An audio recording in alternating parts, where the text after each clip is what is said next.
السلام عليكم ورحمة الله وبركاته. النهارده عرض جديد وطازة من شركة شمس لخدمات الكمبيوتر. أجهزة استيراد فرز أول بحالة الزيرو الاتش بي زد بوك 15 يو. الاتش بي زد بوك 15 يو أجهزة ورك ستيشن للعمل الشاق. أجهزة استيراد فرز أول بحالة الزيرو. المواصفات بتاعتها الكور اي 7 الجيل الثامن، ال 8 560 يو برامات 16 جيجا دي رام 4، هارد بيبقى 256 اس اس دي. الجهاز بينزل فيه كارتين شاشه، كارت شاشه انتل وكارت شاشه اي ام دي ريد وينج الفاير برو ال 300. الفاير برو 300 بيبقى 2 جيجا وبيعلى مع الرامات زي ما انتم عارفين.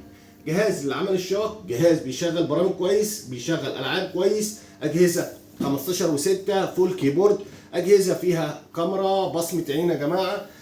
طبعا شاشه فول اتش دي فيها فينجر برنت. اجهزه استيراد فرز اول بحاله الزيرو. اجهزه سليمات علامه اتش بي الجديده، اجهزه سليمات الترا سليم، اجهزه حاله الزيرو زي ما انتم شايفين كده بالظبط. طبعا المخارج بتاعتها بتبقى يو اس بي 3 ومكان للاي تي ام. الناحيه الثانيه بيبقى فيها التايب سي ويو اس بي 3 ولان واتش دي ام اي. اجهزه للعمل الشاق للعمل الشاق. ورك ستيشن مش محتاج كلام كتير. حاله الزيرو حاله الزيرو. وسعر الجهاز لفتره محدوده ان شاء الله 18500 لفتره محدوده، وعرض حصري من شركه شمس لخدمات الكمبيوتر. والسلام عليكم.